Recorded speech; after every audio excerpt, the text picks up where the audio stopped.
Oh, naalala ko to. Oo. Dito sa clip na pinanood ko, hinanap ko pa talaga yung ibig sabihin ng financial literacy.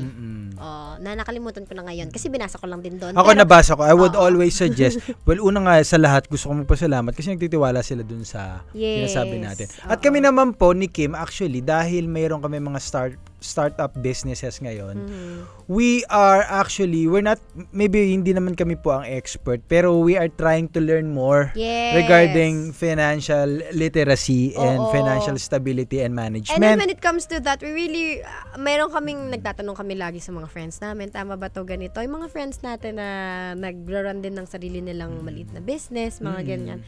So, suportahan talaga. And at the same time, there are a lot of books that could help you with it. So, yun ang pagiging nerd namin ni Je, which I think helped dun sa episode na yan. Totoo. Dahil it's very, nung nag-isip kami ni Je na, pag-usapan ba natin to? Baka mali ang may advice natin, medyo importante to, pera to yung ganun ba? Pero in fairness naman, marami ang nakinig, marami nagtiwala, maraming salamat po sa inyo. And sa ngayon naman, okay pa naman po. Mukhang tama naman po yung mga sinabi po namin gawin nyo kasi okay pa naman po kami, opo.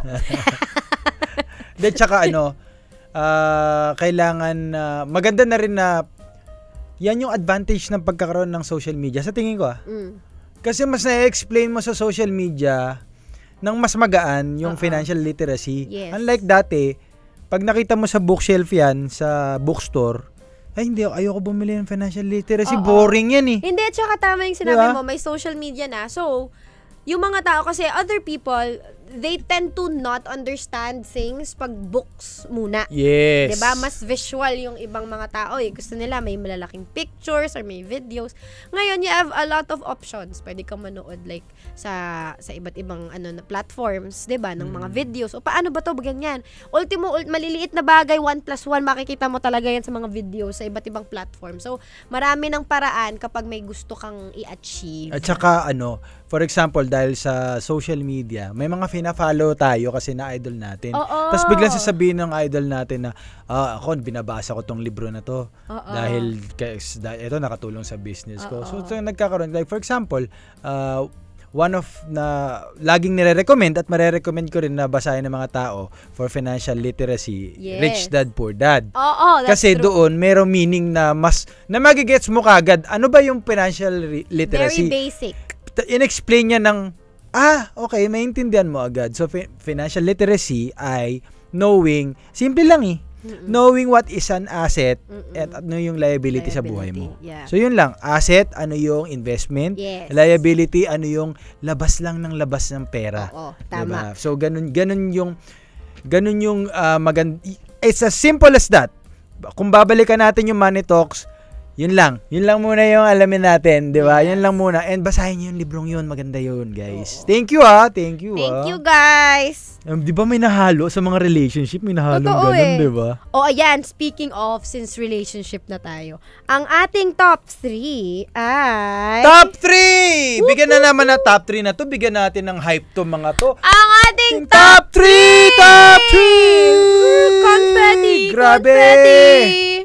Ang top 3 episode natin ay ang Usapang Ex with Julia Barreto.